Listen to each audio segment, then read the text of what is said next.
just the first of, well, technically 3 home games, but we've got 2 coming up on the weekend against the Lynn Ritzville Sprague Broncos, as it will be Colfax taking on LRS for Senior Day recognition on Saturday. So 1 home game, then Senior Day, and then that's it for 2018 when it comes to home games. A couple of games scheduled for next week against Northwest Christian and St. George's. All of those will be in Spokane on the road for Colfax. So, again, Matthew Zimmer here with Randy Stickle as we get the 2018 home season started, or home week.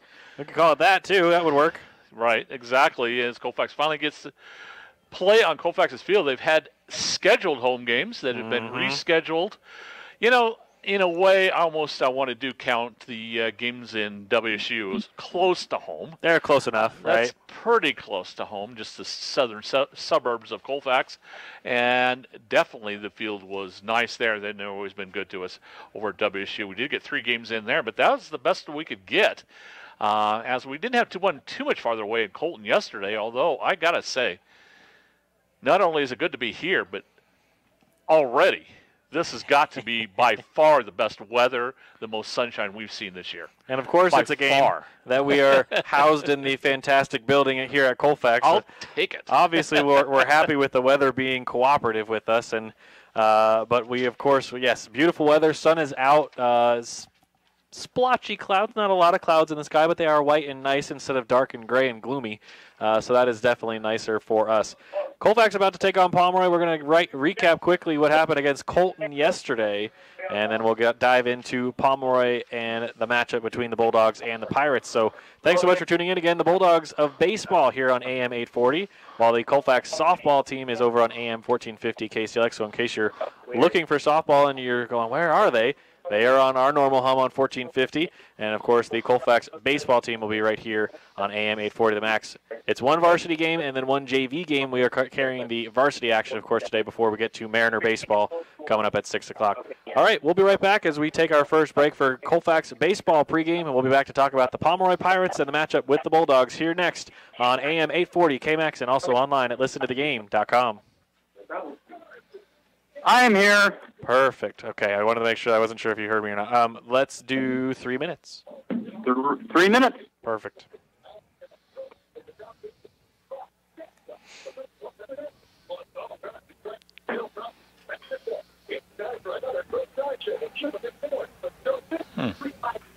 I can't read some of their team player names. Just FYI.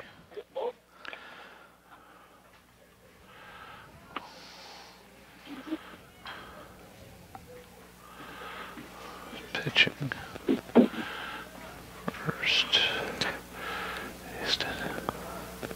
Are those changes? Those are the umpires. Oh, okay. Mark Taylor and Kellen Moore. Duh.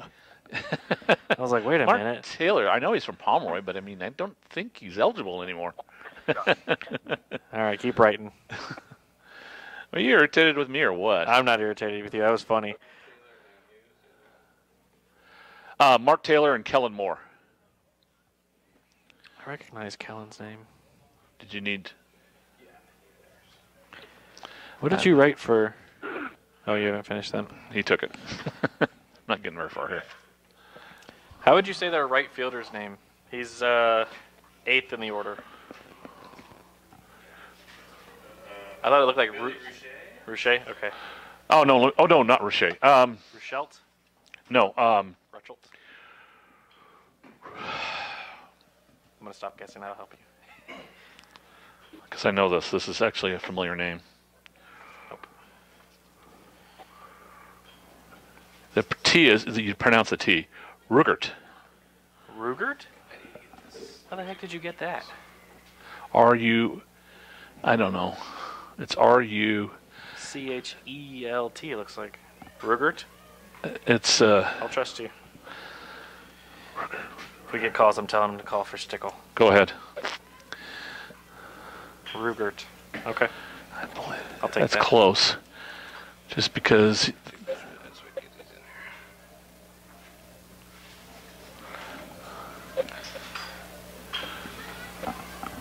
Boy, it didn't come through very good. When he showed me, it looked better. 30 seconds. Yeah, Heitfeld. Thank you.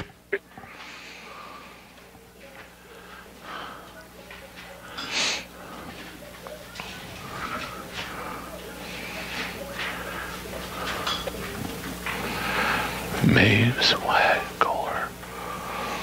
And you are back in 5, 4, 3, 2. And we welcome you back to Colfax High School, and we're at McDonald Park. Actually, technically far away from Colfax High School, but we are in Colfax, Washington, as we're close to the golf course here. And again, at McDonald Park, thank goodness, finally a home game, and it's not going to just be one home game. It's going to be one today, and then 2 on Saturday, as the Bulldogs will take on the Lind Ritzville Sprague Broncos, and what would be their final Southern Division team to take on, and then they'll take on Northwest Christian and St. George's next week. Both of those on the road for the Bulldogs in Colbert and then in Spokane. As we get ready for this matchup, again, we said we were going to talk about what happened yesterday, and other than the wind factor and then darkness taking away our baseball, it was a pretty solid game and solid effort for Colfax. Colton not able to get on the board often, but they were able to get on the board early as they got a solo home run from Tom Wolf to take a 1-0 lead. Colfax will then rally back with 4 runs in the second, including Nate Atkinson being hit by a pitch, and then Blake Bodie's first career varsity home run, a 2-run shot over left field in Colton, and then a pair of runners, Anderson and Hyatt, would get on with walks. They would be bunted over by Chris Lewis. Lane Gingrich would walk, and then it would be Kyle Apple with an RBI single to help score Hyatt after Anderson scored on a wild pitch during the Gingrich at bat.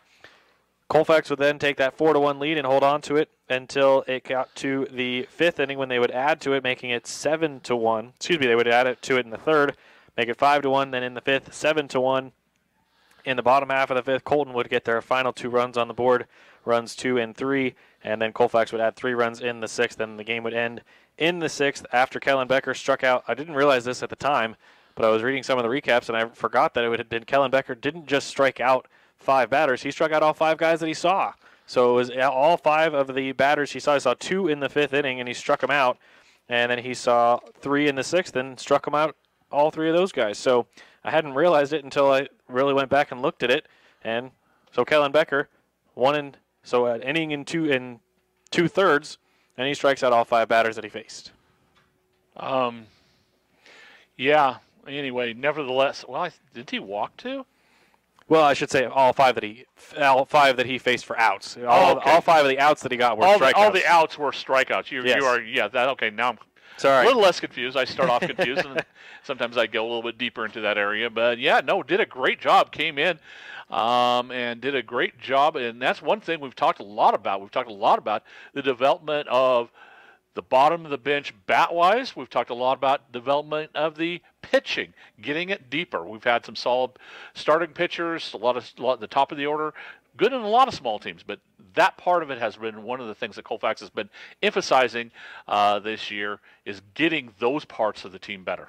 And Colfax able to pick up a couple of wins against Asotin thanks to the bottom of the order picking things up again. It was Mason Miller and Lane Gingrich doing the heavy lifting in games 1 and 2 against Asotin, as Colfax would get 2 runs in that 5th inning to win the game 3-1 in game 1 against Asotin last Friday. And then in game 2, they pushed across 3 runs in the 6th, started with Lane Gingrich getting things going with a single, and then he, along with the following 3 batters at the top of the order, Gregory, Apple, and Huber would all score. But again, it all started thanks to Lane's single. And so the Bulldogs sit at right now, as we get ready for this game, they sit at 11-1 before they take on the Pomeroy Pirates.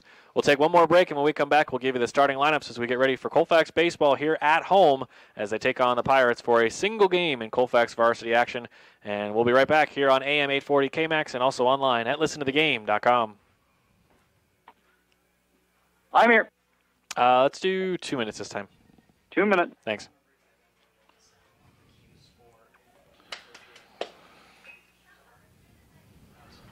Ouch. So, Rugert? I think it's something like that. Okay. I'm just going off. That looks a lot closer than it did, because it looked like, because I'm saying it with a G. Are you saying it's like Rucket or Ruget or Rucket? Yeah, something like that. Okay. That's what it is. Okay. It's ET at the end, Okay. and it's Ru at the beginning. No, I don't. Rue it. We'll just do the two parts we know for sure. Oh, I've done that trick a lot. That goes back to what I was taught a long time ago. But Let's call him Billy. it says, is it Billy or Belly? That can't be a real name. Oh, it's Billy. Let's look at that. That's funny. Well, look. That looks like an I. It's a capital I with the lines at the bottom of it. You guys have both same start times, right? Mm-hmm. Yeah, they'll do. Join national anthem. Yeah, they just join the national anthem. The softball will just turn and face that way. Yeah, to the flag, center field. They can't see it, but they just turn it. As soon as they hear the music, they'll turn. So then we'll do the rest of the game without national anthem, and then once you guys, so that we need to start earlier. What's that? 30 seconds. You're buzzing, but it's a phone call from a number you don't know or don't have saved. Thanks, Corey. Thank you. I was like, something's buzzing. 10 seconds. Sweet. And you're back in 5, 4, 3, 2. We welcome you back here to McDonald Park. Matthew Zimmer and Randy Stickle here with you. Again, so happy to be inside the Colfax facility here between the four fields at McDonald Park. We're facing, of course, the varsity baseball field, the varsity softball field to our right. And we're getting ready for first pitch between the Bulldogs and the Pirates of Pomeroy. And, Randy, we do have starting lineups, and so we can talk about those a little bit. And, right. Again, Colfax 11-1 on the season. That one loss coming against Pullman at Washington State University. And let's give you lineups for the visiting Pomeroy Pirates. As their starting lineup is going to be, we'll just do the batting order to start off with. Ryan Wolf, we talked a lot about three Wolves yesterday in Colton. Well, we got one more down in Pomeroy. Ryan Wolf is the shortstop. Oscar Morfin is at center field. Pitching today, Hogan Hayfelt. We know him from a lot of summer ball. Yes, we do. Aiden.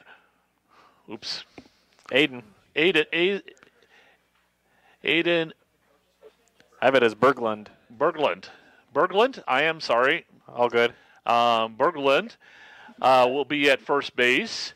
Danner Maves is going to be catching today. Wyatt Kohler will be at left field. On third base will be Brandon Bales. Brandon Bales. Sorry. At right field will be Billy Rugert. And then on second base will be Trenton Gwynn for the Pomeroy Pirates. Dave Boyer is going to be the head coach. Charlie Caldwell, assistant, and then Lou Hayfelt is another assistant for the Pirates.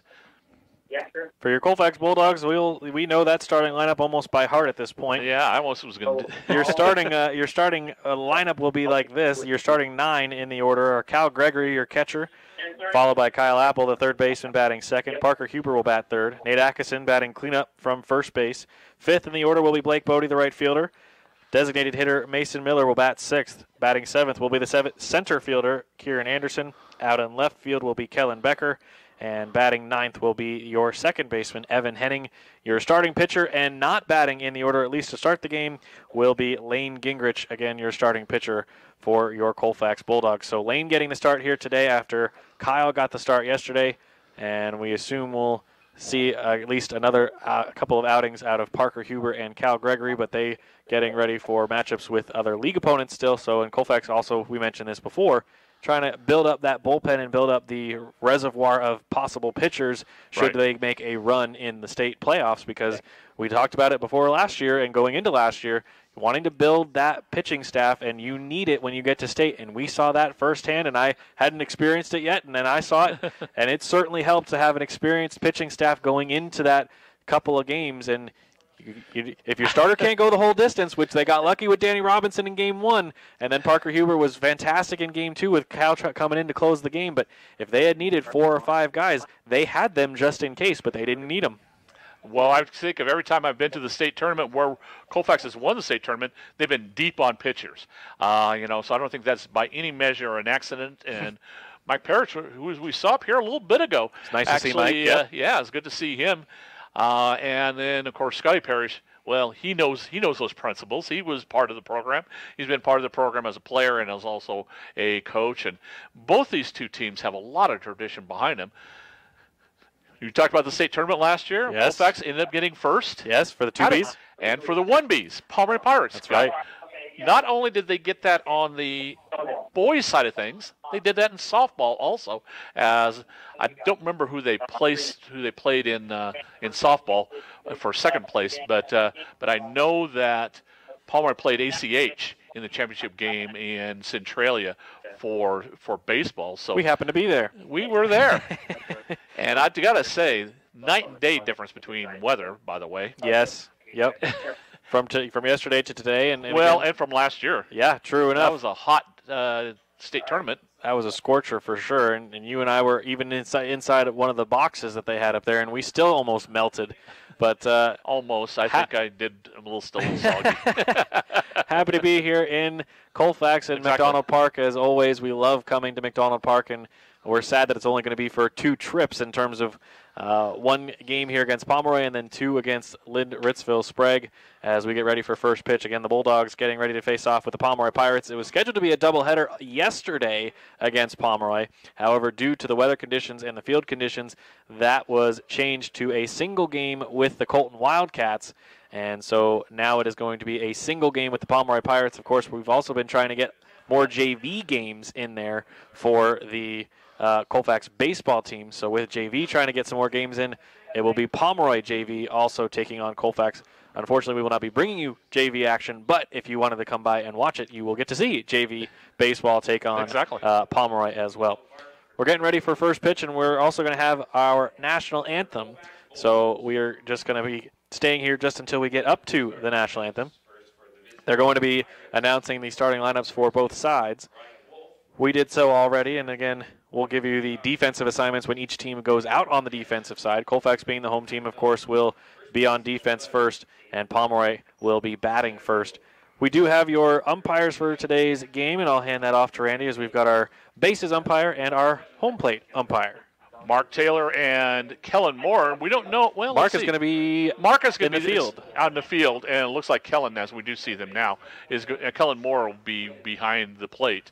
So they'll be the 2 umpires today. They'll probably switch for the next game. As they usually do. And interesting enough, the pitcher, like you talked a little bit before, Lynn Gingrich, he's got relatives at Pomeroy. Yes, he does. This is sort of cool. Although I was totally expecting to see a Gingrich on the baseball side, I do not. Nope, and we don't even see them in the subs either. No, that's what I was looking for. The closest thing we've got is one of my not actual relatives, because some people think of me as Zimmerman, but there is a Zimmerman on the other team, but no, my last name is just Zimmer. But yeah, I get that all the time from people around here. I get asked if I'm related to any of the Zimmermans, and no, because there's no man at the end of my name. Well, and Mark Taylor, every time he sees me, talks about my uncle from Pomeroy. And for most of you, that was 35 years ago he was down there, so I'm sure you guys remember that. Oh, maybe not. Colfax, of course, taking the field as the defenders get out into their spots, and now the national anthem about to get started. We'll take a break. We'll be right back after the anthem here on AM 840 The Max and listen to thegame.com. I'm here. 2 minutes. 2 minutes.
Umpires for today's game. On the bases, Mark Taylor, and at home plate, Kellen Moore.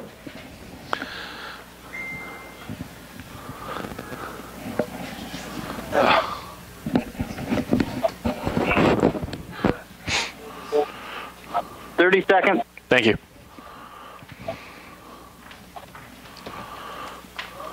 All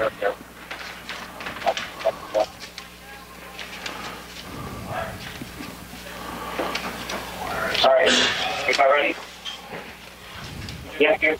Yes. We 10 seconds. Thanks. And you are back in 5, 4, 3, 2. And we welcome you out to McDonald Park as we get ready for first pitch between the Colfax Bulldogs and the Pomeroy Pirates. On the baseball side, the Bulldogs here at 11-1 on the season, taking on Pomeroy. Here's your defensive assignments, as the Bulldogs, of course, on defense for the top half of the inning as the home team. So good to say that. Colfax will have out there Lane Gingrich pitching to Cal Gregory behind home plate. Over at first base, you've got Nate Atkinson. At second base, Evan Henning. At shortstop, Parker Huber. Third base, Kyle Apple. Out in left field, Kellen Becker. Center field is guarded there by Kieran Anderson, and Blake Bodie will man things out in right field. Again, the Bulldogs will have Mason Miller in their lineup, and we gave you the starting lineups before during pregame, and we'll give it to you again in the bottom half of the first. But it will be, again, Miller designated hitting for your pitcher, Lane Gingrich. Stepping up to the plate as your first man due up for the Pomeroy Pirates, it is Ryan Wolf, the shortstop. He'll be followed by Oscar Morfin, the center fielder, and Hogan Heitfeld, your starting pitcher. Lane ready and Wolf ready. The first pitch from the right-hander is on the outside, but it is in the zone for strike one. So Lane doing what he wanted, gets started out in front, 0-1. That's so important. First pitch, a strike. The second pitch set a couple of bounces. Huber tries to glove it. He had to try to run at it as it started to die in the grass, and it is going to go down as, oh, they're going to give that an E. E6 as Parker made contact with it. The ball stopped in its tracks in the infield, and so first runner aboard on an error as Ryan Wolf reaches on a shot to his shortstop counterpart on the other side, Parker Huber. It will be Oscar Morfin, the center fielder, digging in now. The right-hander ready to face Lane Gingrich. Lane will go from the stretch. First pitch. Ground ball right back to Lane. He's going to go back to second. Up high, Parker tags the bag, fires to first. In time, double play. Well played there by Parker this time after he got a high throw from Lane. So the 1-6-3 double play is complete on the first pitch swing from Morfin. And we've got two down with Hogan Heitfeld stepping to the plate.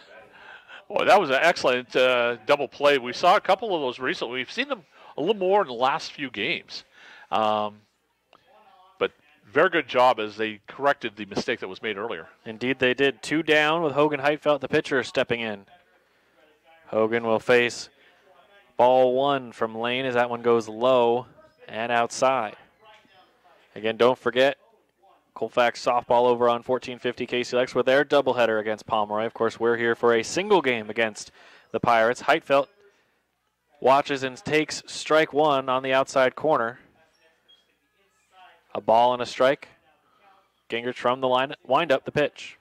That one ends up low and away for ball two.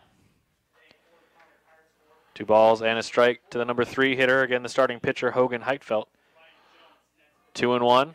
Lane, the windup and the pitch. This one golfed out into left field, going on and making the catch on the run is Kellen Becker. A little liner out to left is out number 3. 3 up, 3 down, even with the error and a man getting on first. He's erased on a double play and then the line out by Heitfeld. We'll take a break. When we come back, Gregory, Apple, and Huber will lead things off for the Bulldogs in the bottom half of the first. We're tied at 0 here on AM 840 The Max and also online at listentothegame.com. I'm here. 60. 60. Thank you.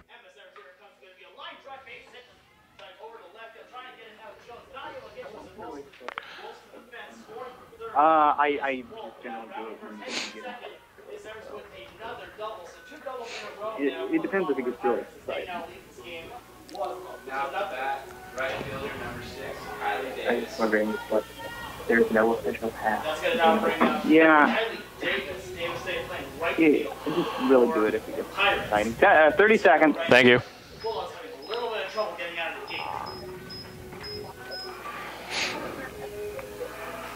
I have Colfax at 8-1. Is that right? Overall? Record? We're 11-1. Yeah. You are back in 5, 4, 3-2. We welcome you back to McDonald Park. Matthew Zimmer, Randy Stickle here with you as the Colfax Bulldogs get ready for their first time to face Hogan Heitfeld, who will be the starting pitcher for Pomeroy behind home plate. Danner Maves over at first base, Aiden Berglund. At second base, Trent Gwynn.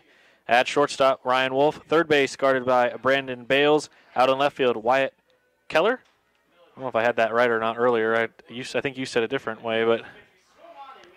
Kohler. Wyatt Kohler out in left field. In center field, Oscar Morfin. And out in right field will be Billy Rugert. For the Bulldogs, they're 9 in order. Gregory, the catcher. Kyle Apple, third base. Huber at shortstop. Atkinson at first base, batting fourth. Bodie, the right fielder, fifth. Miller batting from the sixth spot as the designated hitter. The first pitch to Cal Gregory hops out of the glove of Maves, and it is high for ball one. After Miller batting sixth, it's Anderson, the center fielder, seventh. Eighth will be left fielder Becker, and ninth, the second baseman Henning. Again, Lane Gingrich, the pitcher, not batting here in the order. And that is going to be strike one from Heitfeld to Gregory. So nice to be back at McDonald Park. Again, it's late in the season, but we enjoy it nonetheless, and it's such a nice facility, both on the fields and for us up here in the Colfax box for the broadcasters, both for softball, baseball, and the PA announcers. And 1 ball and 2 strikes now the count after Cal fouls away a pitch down the right field side and first base. Well, except for WSU, this is the only place we really have a box to do it from. That's true. Ball 2 way up and in. 2 balls, 2 strikes. As Gregory digs in again. Heitfeld from the windup, the pitch. Whoa! Maves is just a little off on his reaction time. That hit home plate umpire Kellen Moore in the mask without any stopping from the glove of Danner Maves. I'm going to assume not intentional in any way, shape, or form because he just missed it. Yeah, That was bizarre to say the least. 3 balls, 2 strikes, the payoff. Running away for ball 4 and going down to first will be Cal Gregory. So Cal behind 1 and 2, and he works himself a walk after 3 straight balls. Kyle Apple will come up now, batting second from third base. Kyle pitched well in the game yesterday and started to lose it in the 5th. He had some trouble with the wind. Of course, both pitchers did. Kyle gave up a leadoff home run to Tom Wolf yesterday, and then his teammates promptly picked him up with Blake Bodie hitting his first career home run in the varsity level in the 2nd inning to give Colfax a 2-1 lead that they would not relinquish. 1-0 to Kyle Apple, the pitch. Runner goes. Cal is going to get to second with ease as Maves is still trying to track down the baseball, and he does get it. It is ball 2 to Kyle Apple. So we've said it most of the season when Cal gets on, but as soon as he gets on first, he's immediately looking to take second. Oh, yeah. And sometimes he's even ready when he gets to second on a double. He's ready to take third if he feels like he can get there. Again, of course, the throw down to second a little bit farther than the throw down to third. But Cal's got speed to get there. Ball 3 to Kyle. And coming set from the stretch is Heitfeld, the 3-0. Found the bottom of the zone. 4 strike 1. Speaking of Cal, it's not just that he's got speed, but he's also so competitively aggressive that he wants that base. Yes, he does. The 3-1. Swing and a miss by Kyle as that one was coming in high. He thought he might have a chance at it.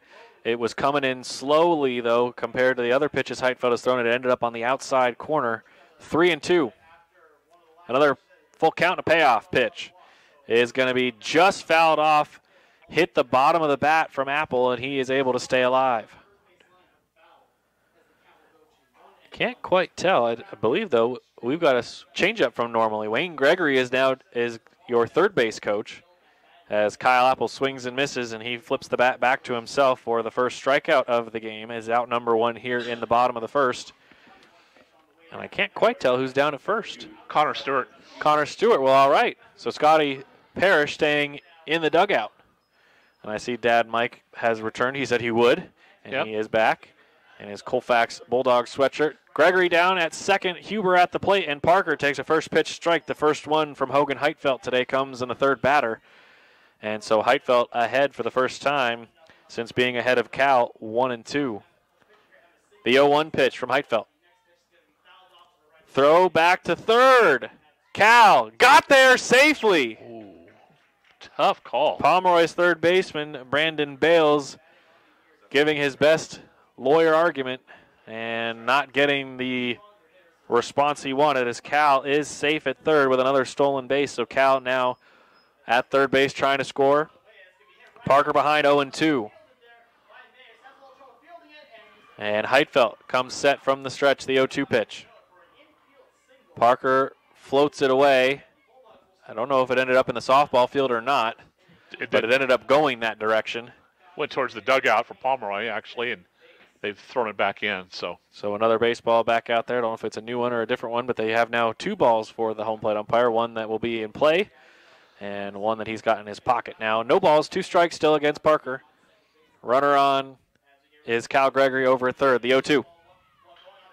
Little bouncing ball headed towards third. Bales misplays it. He lost it for a second, and Parker's going to beat out the throw. So an E5 helps score Cal Gregory. So Cal gets on with a walk, and he's scored on an error. We're still looking for the first hit of the ball game for either side. But Parker able to get the job done by just putting the ball in play. Bales mishandles it, and Gregory scampers in for a 1-0 Colfax lead. You wouldn't think 2 championship teams would have a hard time getting a hit, but they've had players on. Hogan Heitfeld directing some traffic over at the third baseman, Bales, as Bales was in on the grass, and Hogan started to back him up a little bit. Pickoff attempt back to first. It's a slow throw from Hogan as Parker Huber able to dive back safely. Nate Atkinson is going to be the batter at the plate as Nate digs in. First lefty to face Heitfeld. First pitch outside for ball number 1. So Nate, yesterday against Colton, scored twice, got on base 3 times, and nearly scored a 3rd time, but he got stranded at third base in the 3-run 6th. Right back up the middle. It might have hit off of the shin of Heitfeld. That ball gets away from the first baseman on the throw from Wolf. Atkinson's going to dig for 2, and on the fielder's choice, and then E6, Nate Atkinson gets to second base. They did get Parker Huber out right before second base, though. Yes, they did. So it was a 6 unassisted. So the shortstop was ranging toward the bag, grabbed the ball, tagged the base, and then on the throw was not set. And so that was what caused the issue as Atkinson gets to second. Bodie at the plate. A home run yesterday. Blake nearly wears the first pitch he sees. Ball 1. Bodie steps way out of the box, and now he looks down to third base coach Wayne Gregory. The right-handed Bodie digs back in. Center fielder shading, just a couple of hairs towards left field. Pickoff not thrown, but it was pump faked there by Heitfeld back to Atkinson at second base. Wolf covering. Wolf was not there in time for Heitfeld to even make a throw, so that's more likely why he held on. The 1-0.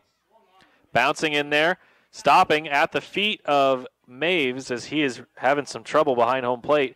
He thought it was going to go all the way to the backstop, and that's a good initial reaction in terms of, okay, did it get past me? Right. It didn't. Okay, where did it go? That's the first thing you got to do is find where the ball went.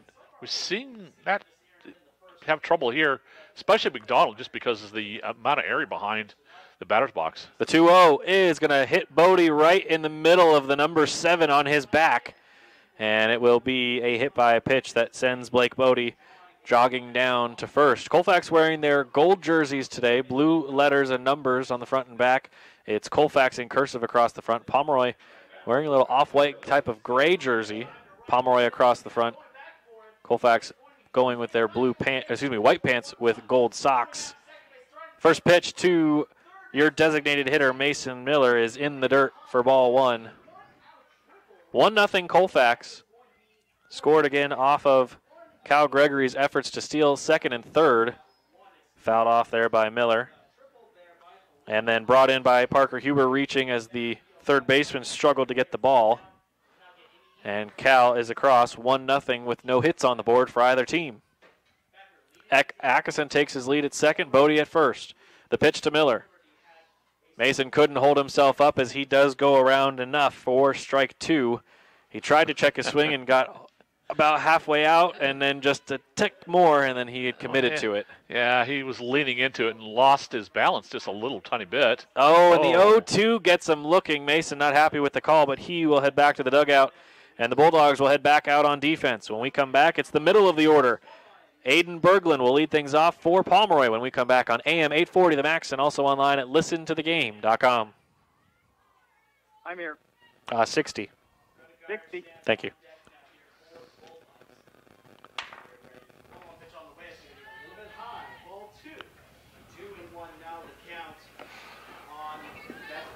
I wonder what Lane's talking to Mark about.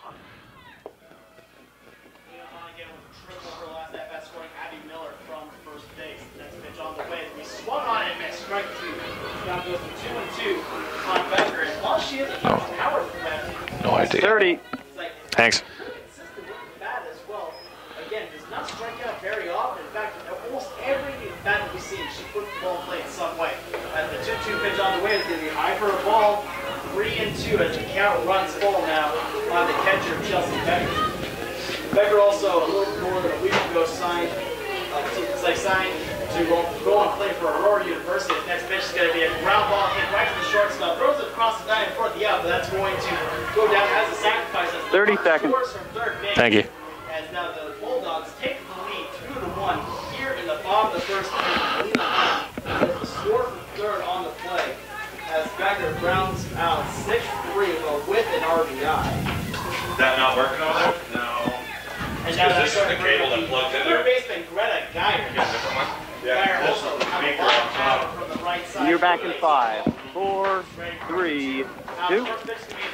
We welcome you back to McDonald Park. Matthew Zimmer and Randy Stickle here with you. Colfax has picked up a hit on the board according to the scoreboard now. Maybe we missed one, but Colfax did score a run, a couple of errors as well. That's what we had marked down, but Colfax on the board 1-0. Lane Gingrich will face off with Aiden Berglund, the first baseman, Danner Maves, and Wyatt Kohler, the left fielder. First pitch from Lane.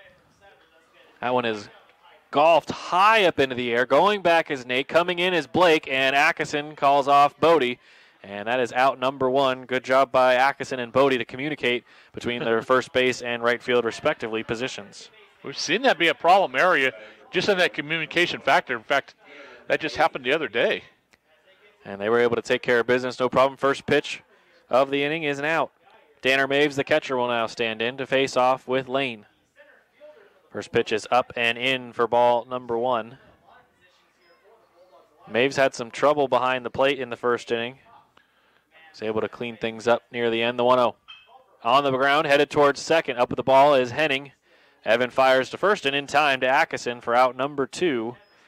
So now Nate has been a part of both of the first 2 outs. The pop out and now the ground out. And through 3 pitches, 2 outs on the board. Wyatt Kohler will now step in, the left fielder for Pomeroy. Wyatt ready, and now Lane is ready as well. The 2 right-handers doing battle here. The first pitch. That one sent on a ride to right field. Bodie going back, trying to get to it. He's going to go behind him, and it's into the gap. It's down for at least a double, and Kohler is digging and going to stop there at second base as the ball is thrown back in by Kieran Anderson. So trying to attack Lane early after they did kind of the same thing in the first inning. There was the most pitches we saw was thrown to Hogan Heitfeld. He saw 3 pitches. And now after 4 pitches total, we've got 2 outs and a runner at second base. Lane being extremely efficient. So Brandon Bales will now step in, the third baseman. The first pitch from Lane.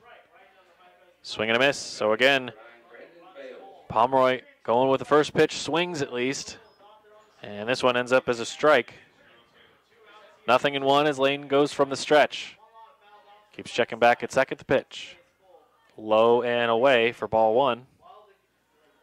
Count comes even, a ball and a strike.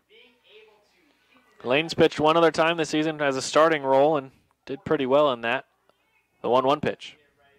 Swing and a miss for strike 2. It's always impressive to see what you can get out of your freshman, and Lane has shown that a number of different times, Randy, both from the mound and on the defensive side and at the plate. Ball and 2 strikes becomes 2 balls and 2 strikes now, as the Bulldogs continue here with 2 outs with a runner at second base. The 2-2 pitch. Fouled away into the backstop. Count will stay at 2 balls and 2 strikes. And so it will be again 2-2 facing off with Brandon Bales, the third baseman. 1 on with 2 out. 1-0 Colfax here, top of the second. Sent on a ride out to right field. Bodie takes a couple of steps in, now goes charging backwards, and he's able to make the over-the-shoulder catch for out number 3. Bodie makes the grab and strands a runner at second. 1 hit, no runs, no errors. It's Colfax 1 and Pomeroy 0. Top of the second, complete bottom of the second when we come back. Anderson, Becker, and Henning when we return on AM 840 KMAX and listentothegame.com. I'm here. 60. 60. Thank you. Welcome back here to McDonald Park as the Bulldogs responded a good way after the Pirates get one at the top of the first. They respond back with 2. They get ready for the top of the second inning. You okay over there? What do you mean? Me? Yeah, I asked you a question. I said how's Lane been doing? I was talking about how good he's been doing from the field, from the plate, from everything, and all you went was because he pitched, and you went, I was counting pitches. Okay, that makes sense. Thanks, Corey. Where is his pitch? I know he pitched a game. Springdale. Oh, that's right. Where is that? Something's not right.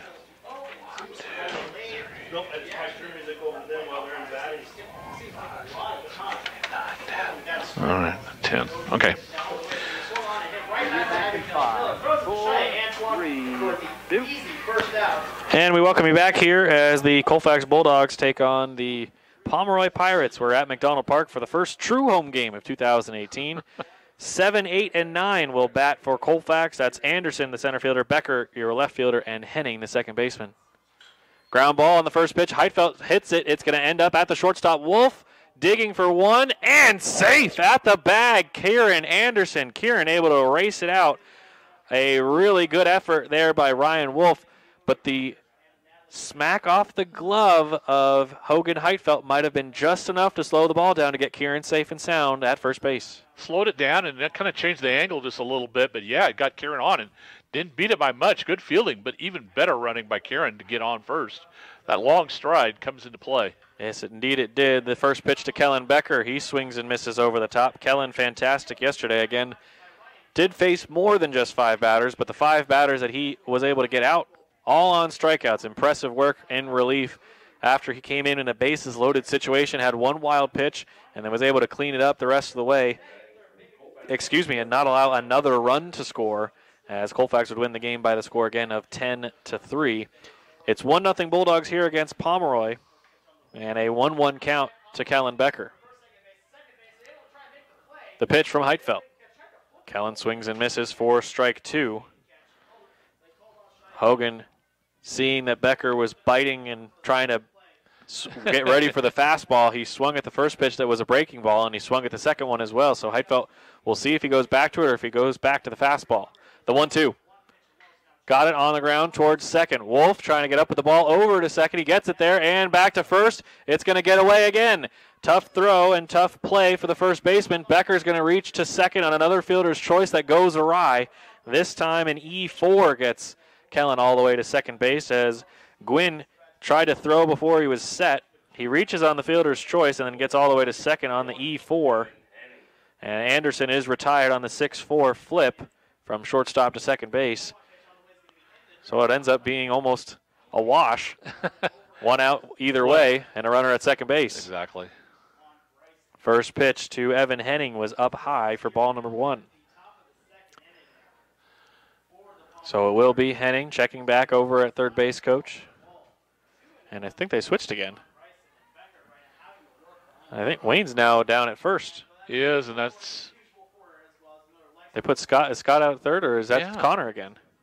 No, that's Scott. Moving around, Scott. Everybody. The 1-0 pitch to Evan is, inside corner called strike 1.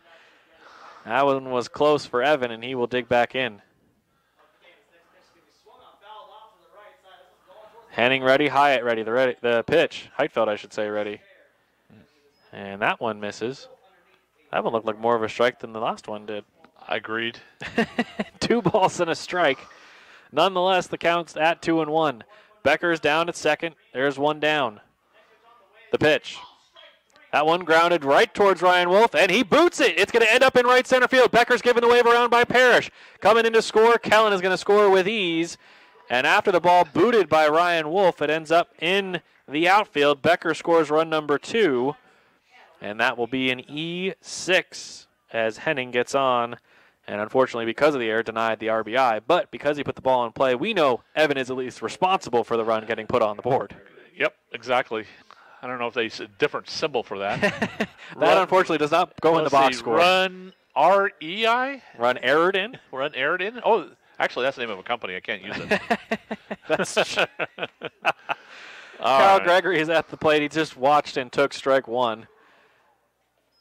And so Cal will start behind with the first pitch from Heitfeld. 0-1. Here's the next offering. That one is popped up. This one playable in the infield. Going out to the outfield grass is the second baseman, Gwynn, and he's just able to make the catch for out number 2 on the second pitch against Cal. Stepping to the plate will now be your third baseman, Kyle Apple. Feels like every day we see Kyle, he's at probably a different position than he was either the day before or the game before. And that's, of course, certain with what happened yesterday. He started at pitcher. He did play the end of the game at third base, and now he starts this game at third, and he is plunked in the back. And so Huber will come up to the plate after Apple is hit in the back with the pitch. Almost the same spot that Bodie was hit, except it's a little bit higher on the back of Kyle Apple. He's just a little bit taller than Bodie, but right in the middle. Certainly, yeah. So was that the first pitch? That was the first pitch. First pitch. Wow. So Heitfeld lost control of that one. Henning is advanced to second after Apple hit by that pitch. So here's Parker. Wolf really calling for the ball. Henning taking his lead. Now he takes a secondary lead. That one is shot out into left field. Huber on a ride. That one is going and going. That one's going to hit the base of the wall. Coming in to score is Henning. Going for third is Huber. He's going to actually stop at second, and coming in to score is Kyle Apple. So a 2-run double. And Parker Huber brings in a pair of runs as the Bulldogs now lead things here by the score of 4-0. Well hit ball. Boy, that had a lot of air behind it. Were you thinking out a little? Very close. I thought it was going to, and it bounced at the base of the wall. Haven't got used to this field yet. In those home runs we saw yesterday, we saw several in Colton. I think that would have been a home run yesterday. That would have been a home run. Yeah, you're reading ahead. Inside, yeah, I was picking up what you were putting down. Ball 1 to Nate Atkinson. Nate had a ball in his count before he had a fielder's choice that he reached to second on an E6. The 1-0. Inside, that one gets away. Digging for third. Maves waited for the throw. He hesitated, and he does not beat Parker as Huber able to leg out that stolen base. And Atkinson has ball 2. So Nate ahead in the count, and Parker now at third base, that much closer to home. Heitfeld will get set back again from the stretch. 2 balls and no strikes. Facing Atkinson, the pitch. Low and stopped by Maves for ball 3. 3-0, wow. Hasn't really been attacking Atkinson in the zone. He's been trying to see if he'll get Nate to chase out of the zone, and Nate has not bit yet. The 3-0. Well, that one finds the outside corner for 3-1. Well, first time Nate was up, it was just 2 pitches. And so he was thinking maybe he's going to take a swing out a little bit quicker. Has not, so he forced him to throw a strike. That 3-1 pitch is way inside and nearly hit Nate. Atkinson avoids getting hit by the pitch, and he does earn a 5-pitch walk. And so runners will go to the corners as Blake Bodie will step to the plate. We had our first Bodie blast yesterday as our 5th home run of the season for the Bulldogs. As Huber will go to third and Atkinson at first. So 2 outs on the board. Runners are at the corners. Blake will try to bring at least one of them home. Heitfeld checks over his shoulder and fires. Blake goes first pitch swing, and that one had a lot behind it. Blake looked like he was trying to go out over the 335 mark. That one's out in left field. He must have liked it yesterday when he hit that home run. I would have. I think. Especially after the game he had against the Soton. That was a tough couple of at-bats. based on the calls. That one is popped up, playable over on the third base foul territory, and the third baseman able to make the catch. Brandon Bales retires the Bulldogs' final out, but Colfax pushes 3 runs across. It's 4-0 in favor of Colfax. We'll come back with Billy Ruger coming to the plate in the top of the third on the other side of the break here on AM 840 KMAX and also online at listentothegame.com. 60, please. Thank you. I'm doing a terrible job here. This is sloppy.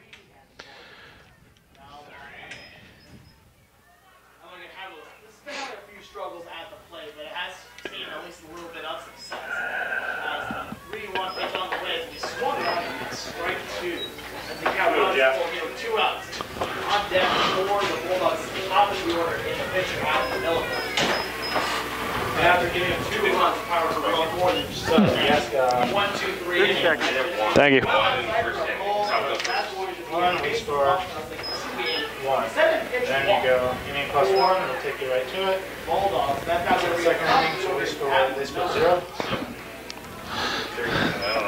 Let's end the inning here with 2 outs from the top of the And you are back in.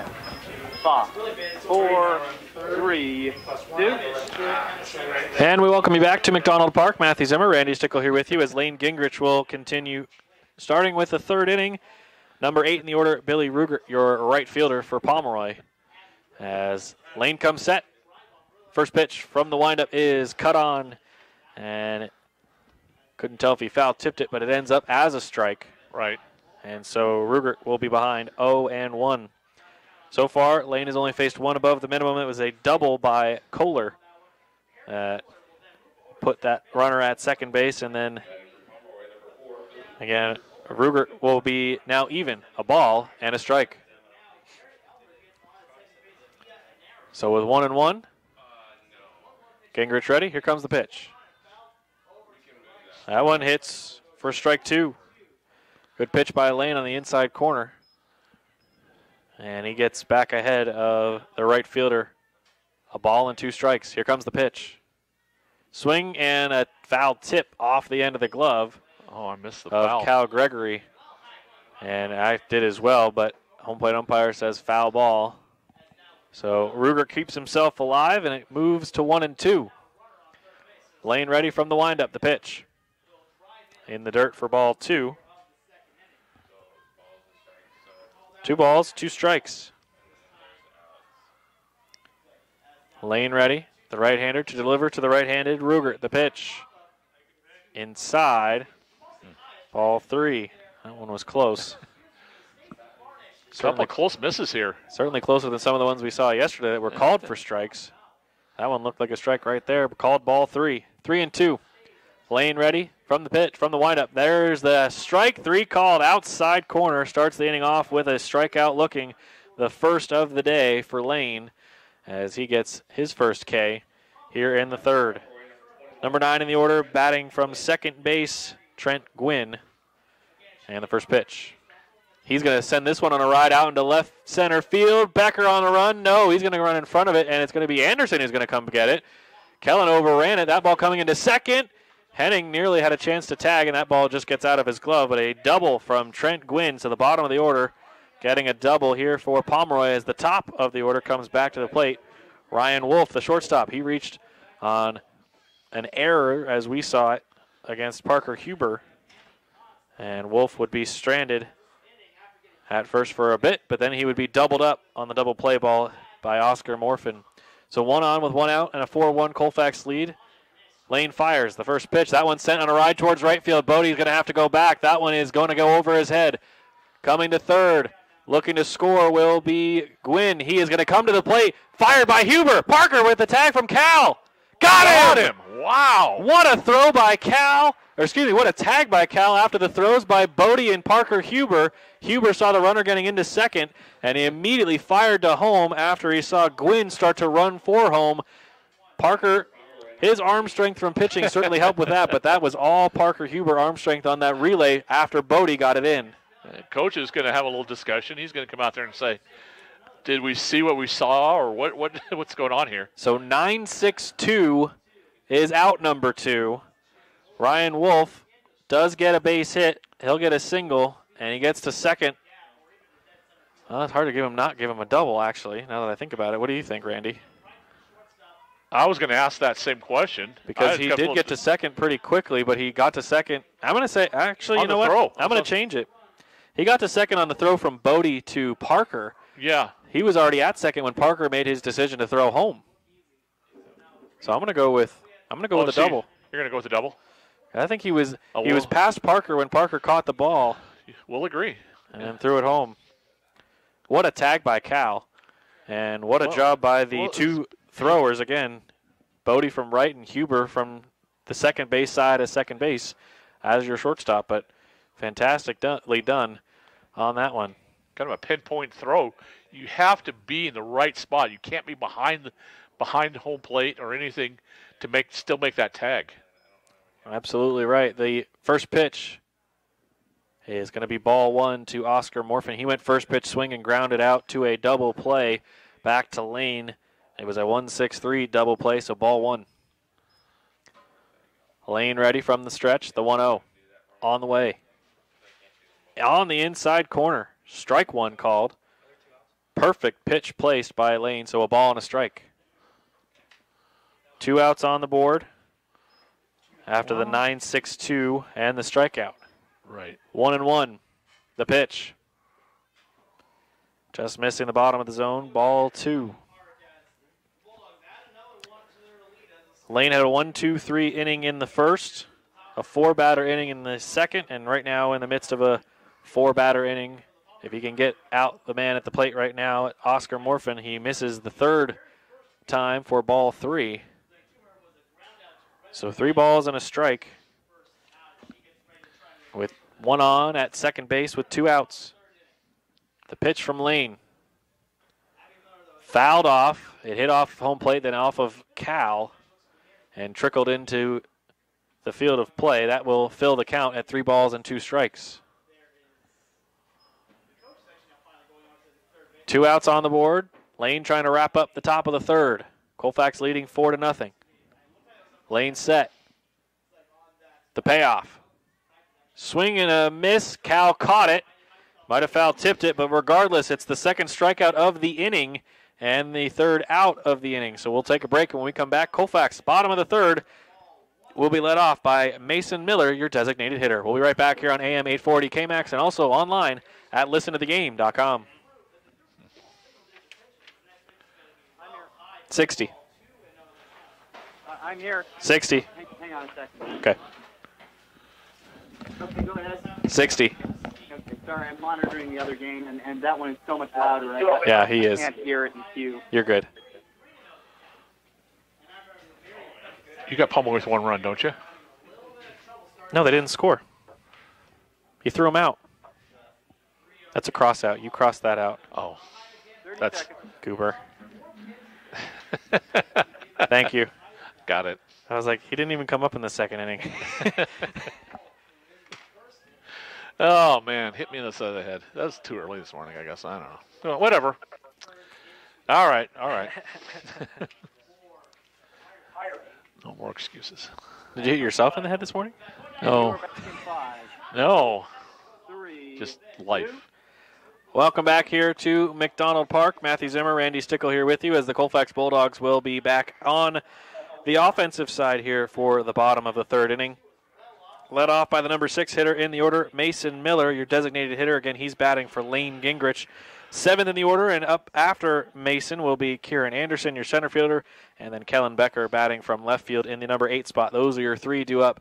6, 7, and 8, Miller, Anderson, and Becker as Hogan Heitfeld returns to the bump for the Pomeroy Pirates. It's Colfax 4 and Pomeroy 0 through 2.5 innings so far. Mason watches strike 1. Mason has had some of these at-bats this year, Randy, where he gets up there, he's all ready to go, and he gets a first pitch strike that he goes, that fine. And he goes aggressive here on the second pitch and fouls it off for strike 2. And already behind 0-2, so he's had some bad luck with those first pitch strikes, and then he's almost had as much bad luck as Blake Bodie did against Soton with the third pitch. And swings and misses over the top of that one for strikeout number 2 of his day. Maybe I accidentally self-fulfilling prophesied Mason Yeah. Miller. I'll try not to do that next time. Yeah.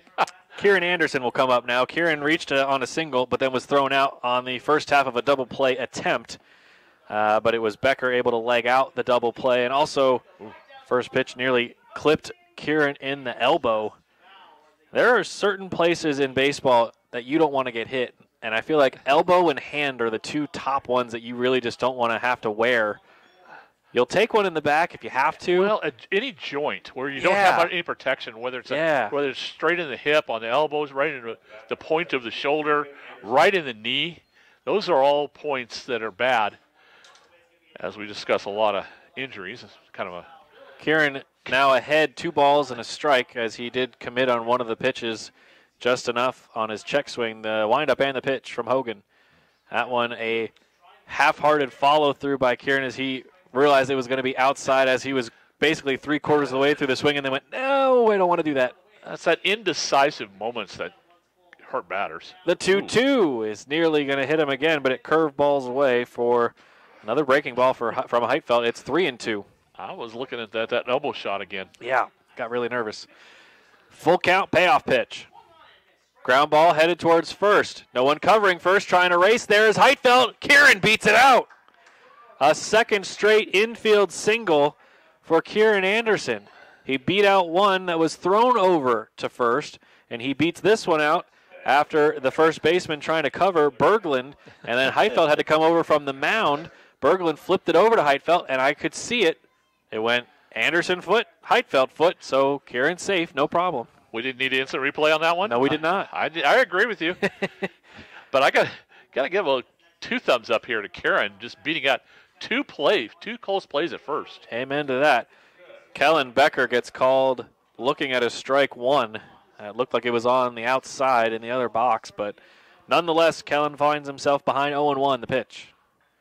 Just a little check swing, and that ends up as more of a swinging bunt, and it's going to retire Kellen. Unintentionally, he does move over Anderson and retires himself, as that one is a 1-3 flip. So when they tried to go 3-1 first base to pitcher, it did not work out so good, but this time around it works out well for Heitfeld and Berglund as they retire Kellen Becker on the second pitch of the at-bat. Just the opposite of the second inning, where it was Anderson got out on second and Becker got on first. This reversed it. That's a strike called against Evan Henning on the outside corner. Evan batting in the 9-hole, reached on an error by the shortstop, Ryan Wolf, and then would score. Then run number 3 of the game. Colfax would push one more across. Kyle Apple would score that run after the 2 RBI double for Parker Huber in the second inning. 1-1 as stepping off is Heitfeld as he didn't like what Kieran was doing back at second. No one guarding second. Shortstop and second baseman very far away, so Kieran does go back out of kind of the courtesy of the game, kind of just going back as that one's called for strike 2. But Henning now behind 1 ball and 2 strikes. Over on the softball side, by the way, Colfax girls leading 3-1 as we sit. Actually, now 3-2 as that ball is going to be caught on the strikeout, and it will be out number 3. So Henning is retired, and we will take a break. When we come back, Colfax leading 4-0 in the top of the 4th. It will be the Pirates led off by their pitcher, Hogan Heitfeld. You're listening to Colfax Baseball on AM 840 KMAX The Max, and also online at listentothegame.com. I'm here. 60, please. 60. Thank you.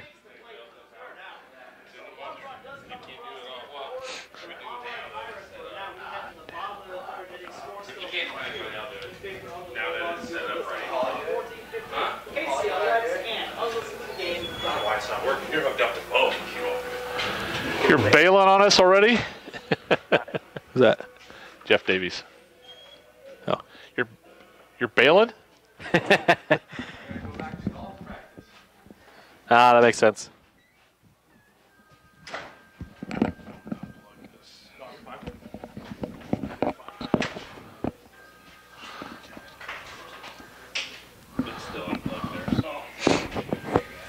Ten seconds. Thank you.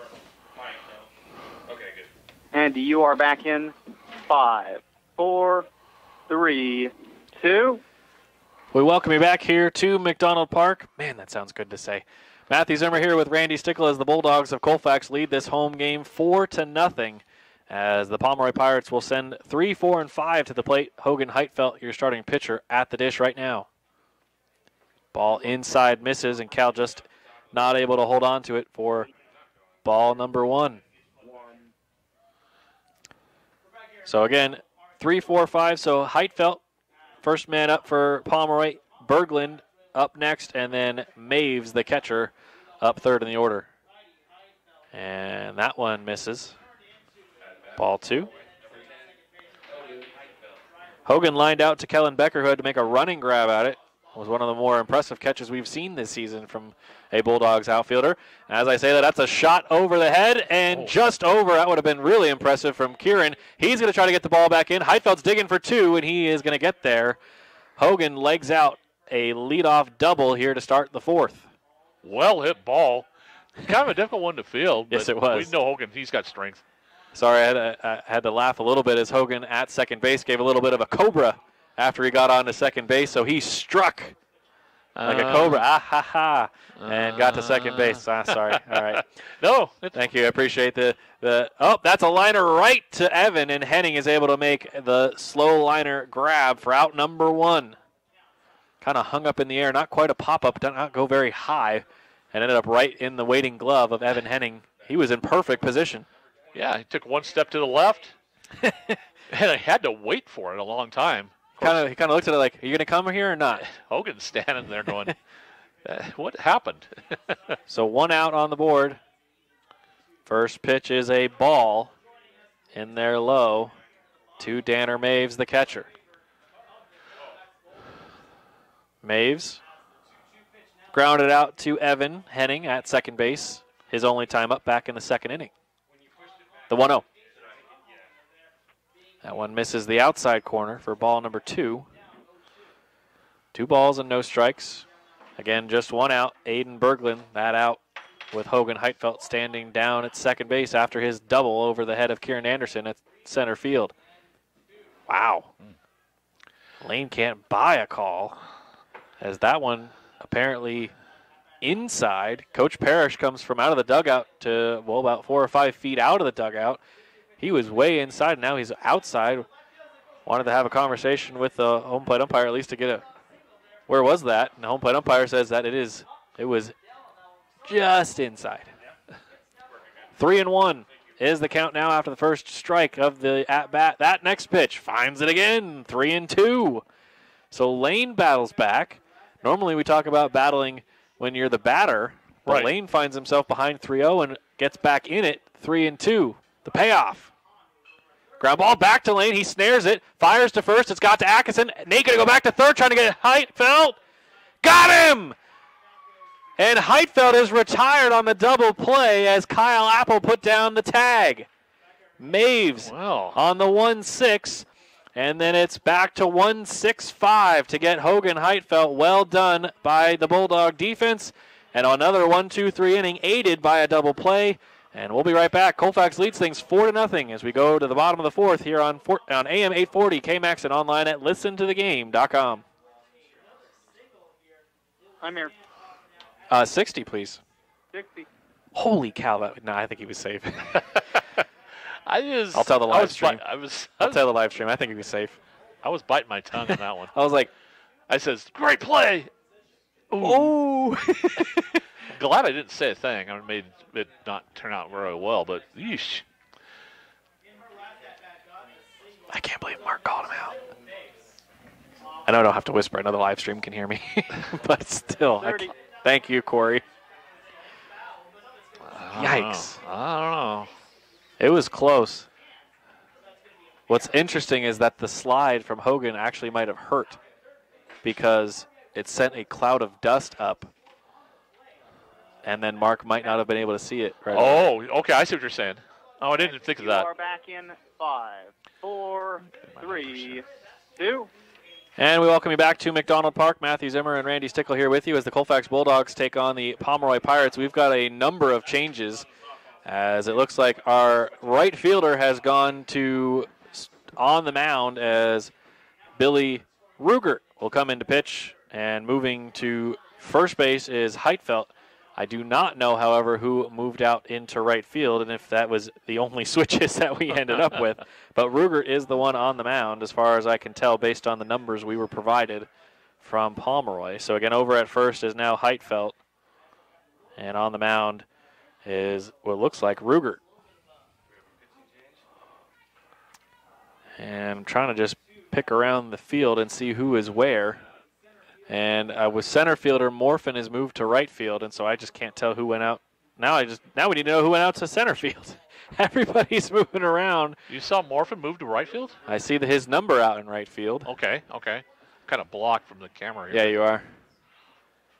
So I can't tell who is out in center field. He's stopped throwing, and he hasn't turned his back in a long time.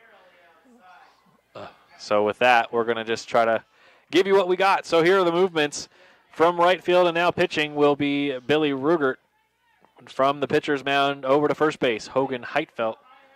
And from center field to right field is going to be Oscar Morphin. We do not know for sure who is now manning center field, but we gave you what we know. Still Brandon Bales over at third, Ryan Wolf at shortstop, Kohler out in left field, and again, still waiting to figure out who is indeed out in center. And so with that, 4-0, the lead still for Colfax as they finally wrap up the warm-up pitches for Rugert. And it will be to the plate, your starting three in the order. 1, 2, and 3, Cal Gregory, Kyle Apple, and Parker Huber. As I heard some excitement over on the softball field, Colfax now leading by the score of 4-2 in the third inning. Again, you can check out that doubleheader on AM 1450 KCLX. That one, a grounder over towards third. Bales has trouble with it as it bounces off his chest, fires to first. No, Heitfeld's foot came off the bag. It slid off at the last moment, and so Cal is going to be awarded a hit, and he beat that just barely. It was going to be a close play, and Heitfeld just couldn't keep that foot on the bag. He's been playing pitcher for most of it, and he warmed up. He didn't warm up with having to stretch out at all, so I don't know if that was what hurt him or what, but again, the first play to him is a tough stretch that he can't make the play, and again, it's Cal with a hit. Cal going for second, surprise, surprise, and he gets there. Stolen base, his second time on base, and his third stolen base. Again, he stole second and third his first time on the base paths back in the first inning before he popped out to second base in the second inning. Kyle Apple is at the plate. First pitch was a ball to him from Rugert. It was a good throw. Problem is, it was just short. Yeah, by Maves, the catcher. Kyle swings and misses at strike one. Apple reached on a hit by a pitch, and then he was scored on the 2 RBI double from Parker Huber in that 3-run second. Colfax 4. Pomeroy still not on the scoreboard. Lane Gingrich pitching well through his 4 innings of work so far. Rugert's pitch. Rugert falls down, and Kyle pops it up, and this one is going to get out of play. And it will land, sounded harmlessly. Sounded like the gravel behind us. Indeed it did. Strike 2 against Kyle. Cal down at second. Hasn't made too many movements to try to steal third. He's going to take his lead at second. Rugert looking back there. Won't throw it back. The 1-2. Hammered, but foul. If Kyle had been able to get the barrel to it, that would have been a 2-run home run because that was a ton of power on that swing from Kyle Apple. Fouls it off instead. Count stays at 1 ball and 2 strikes. The 1-2 pitch. Soft grounder after it sounded like it was going to go a long way. It's a soft grounder over to first. Kyle is out at first. Cal is able to slide in safely. Scotty Parrish gets a point and a thanks for that from Cal Gregory as Cal was given the go-ahead after Kyle got the barely smack toward the third base side. It was played well, and it's thrown over to retire Kyle, but he does get the RBI fielder's choice. Kind of a couple unusual ones here. Yeah.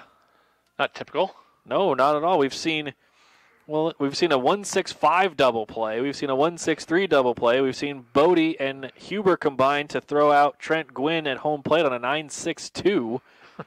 Been all over the place today. At the plate, Parker Huber. Ball 1 to him from Rugert. At first, I thought he was falling over, but Right. Rugert is really, that's part of his delivery. He's ending up on his knees and on his side. Here's the 1-0. On a smack to center field. Going back is Morphin. Straight away center field. It's over his head and dropping in right at the base of the wall. Huber's digging for 3, but he's only going to get to 2.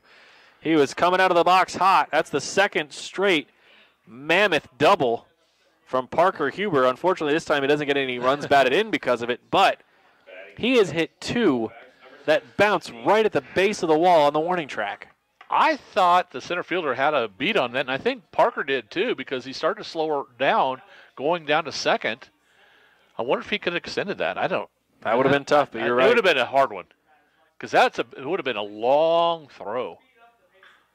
Oh. Nate will golf one out to right field. Going back, this one is going to drop as well. Parker's going to have a chance to score. Nate's going to go for 2. Coming in to score is Huber. Nate's going to stop at second.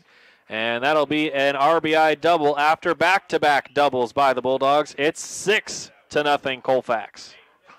Good hitting, good deep hitting right now for Colfax. Parker Huber and Nate Atkinson going very deep, one to center, one to right field.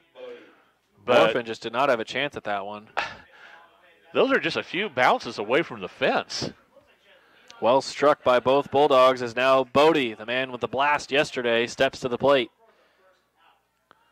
The first pitch to him. Somehow found the zone on a breaking ball for strike 1. Bodie hit by a pitch in the first, stranded at first in that inning, and then he was pop out to foul territory to the third baseman in the second inning. This is his third appearance at the plate. The 0-1 from Rugert.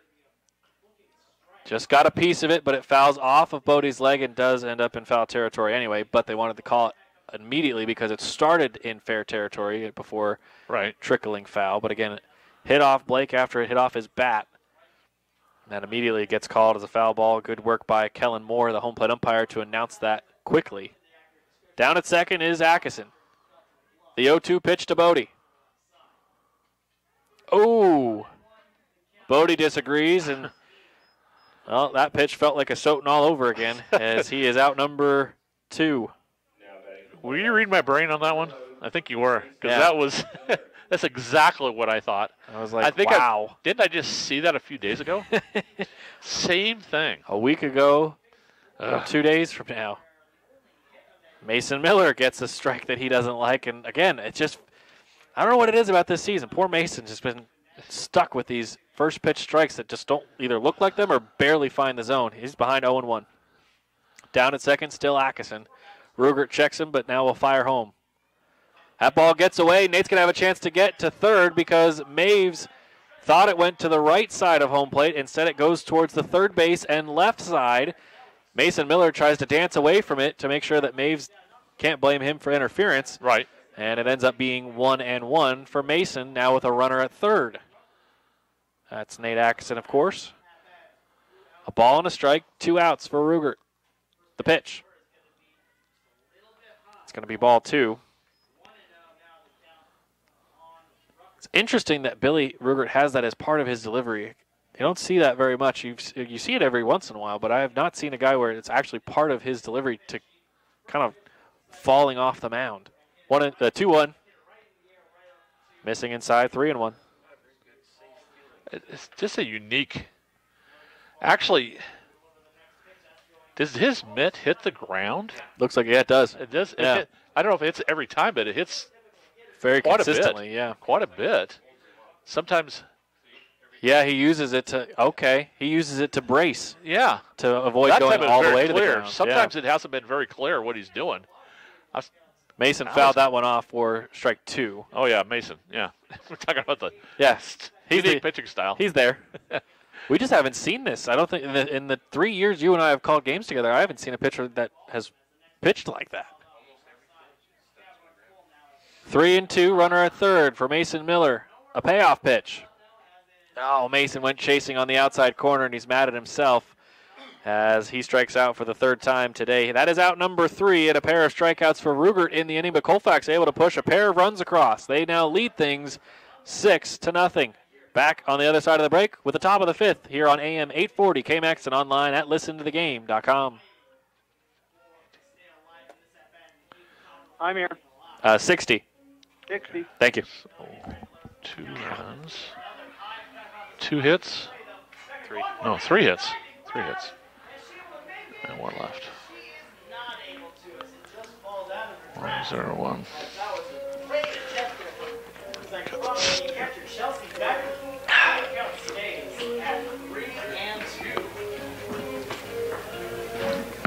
All right. 30 seconds. Thank you.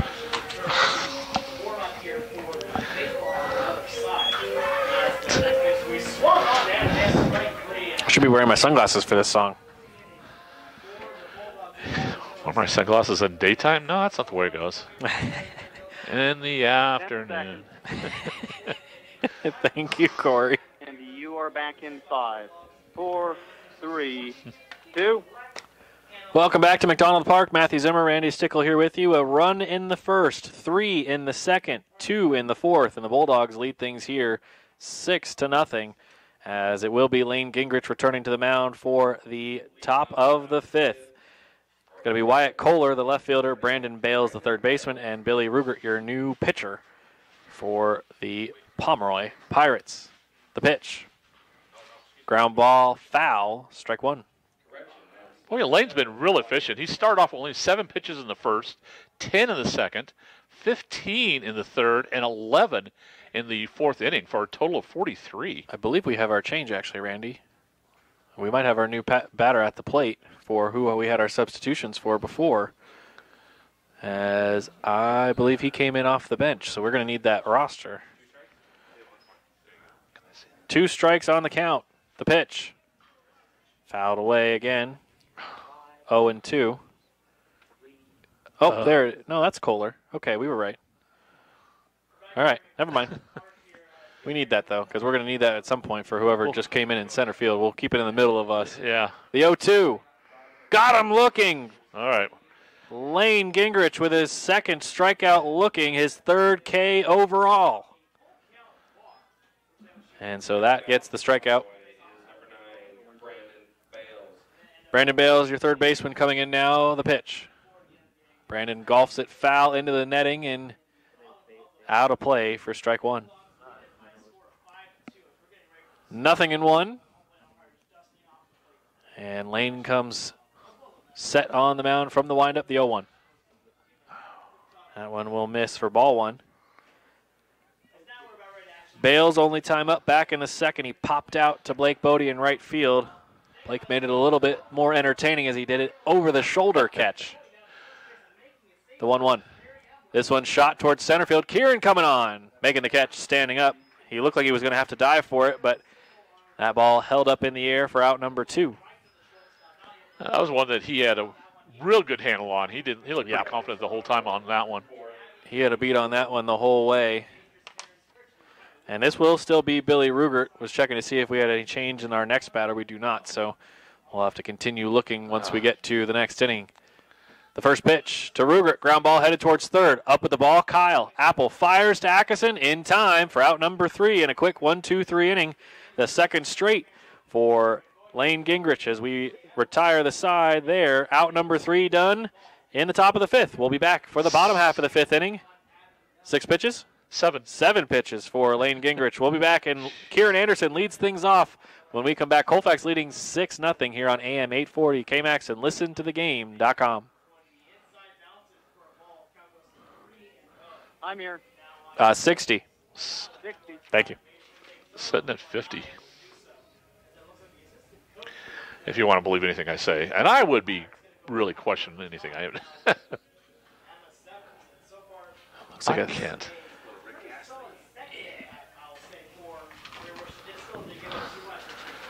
Okay, Morford might still be out there in center field. He looks like Morphin to me. Just the way he looks. Just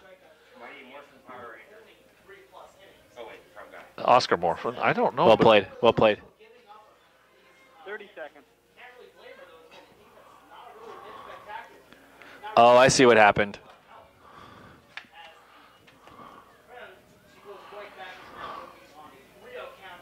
Still Morphin out there. Center, right? And You are back in 5, 4, 3, 2. We welcome you back here to the bottom half of the 5th inning. It's Colfax 6 and Pomeroy 0 as Billy Rugert will continue to pitch. It looks like I think I figured out where I had my conundrum and my movement, as we had the Morphin did stay in center field. But the second baseman, Gwynn, moved out into right field. Okay, he shifted. And then the first baseman, Berglund, moved over to second. Okay, so everybody stayed in, but we just couldn't tell whose number was where. And so there you go. They just rotated counterclockwise. Yeah, they rotated everybody on the right side of the field. So just a little bit. Rugert pitching, first base, Heitfeld, Berglund, second base, Gwynn in right field. Those are your changes. We'll get to the other that stayed the same in a minute.